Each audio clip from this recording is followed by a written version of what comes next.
Hi! So, I'm on my way sa Manila, sa NKTI, at makikipagsapalaran ulit tayo sa DSWD.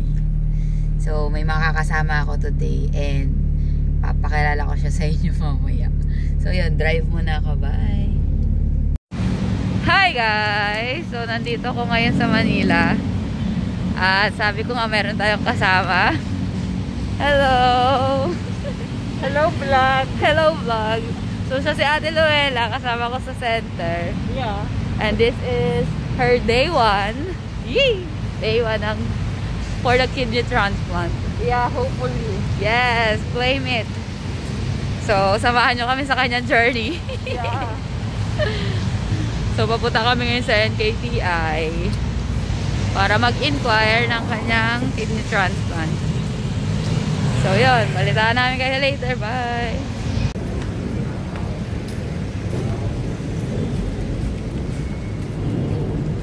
We're here na sa NKTI. Ate, akit ka, baka masagasaan ka. Baka maka-confine ka. Orthopedic na. For transplant, pero orthopedic. Hello mga ka-kidney. Wala muna ulit tayong bukid ni update. So, another day and another vlog. At gaya nga ng narinig nyo kanina, meron tayong kasama ngayon, si Ate Luella, at siya ay mag-start na ng kanyang kidney transplant journey. So, meron siyang donor and i-reveal namin yan sa susunod na vlog. So, after namin pumunta sa social service, ay pumunta na kami dito sa pharmacy kasi kukuha ko ng medicines gamit yung guarantee letter. So, maganda ang pila kasi wala masyadong tao at pagdating ko, nung pinasok ko yung paper, ay natawag na rin naman yung pangalan ko after ilang minutes. Nakikiayan sa atin ng universe kasi marami din tayong medicines na nakuha dahil maraming available meds ngayong araw. At para sa mga nakuha kong medicines, uploaded na sa ating Facebook ang mga nakuha kong medicines. Nakabukod siya na video. At dahil marami tayong nakuha na clonidine, mamimigay tayo sa kasama natin sa center dahil may mga natira pa akong medicine na clonidine last month dahil hindi ko siya nagagamit. Thank God, dahil ibig sabihin hindi ako high blood. And after pumunta ng pharmacy para kumuha ng medicines, bumalik kami sa OPD pero wala pa ring registration kaya pumunta muna kami sa laboratory. So, pupunta kami ngayon sa laboratory para sa blood typing. Cash muna kasi wala pa GL.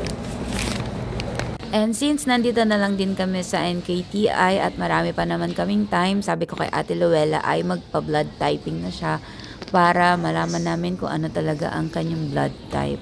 At para ma-check namin kung compatible at magka-match ba sila ng blood type ng kanyang donor. At dahil nagsisimula pa nga lang siya, wala pa siyang green card, kaya cash muna ang kanyang gagamitin dahil wala pa rin naman siyang guarantee letter. At tinanong nga siya ng charging kung meron na siyang record at sinabi niya wala pa kaya fill up siya ng form dahil gagawan siya ng record para magkaroon siya ng hospital number. Mabilis lang naman ang naging process dahil wala na masyadong nakapila sa laboratory kasi nung mga time na to ay medyo tanghali na.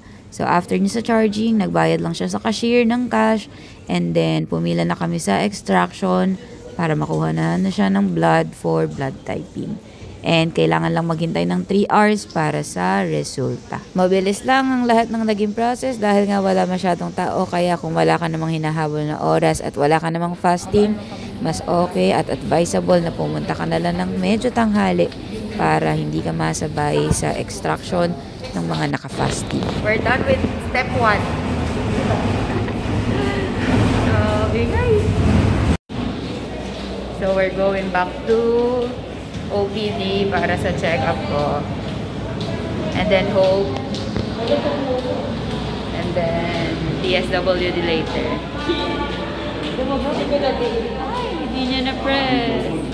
So, reminder lang sa mga pagpapa-blood extraction, always press yung pinagkuhanan ng dugo kasi may mga times na dumudugo talaga siya. So yeah, after ng blood typing ay bumalik na ulit kami sa OPD para magpa-register sa aking check-up for cardio clearance. So we're on our way to natin ang ating kapalaran. Makakakuha o hindi? Makakakuha.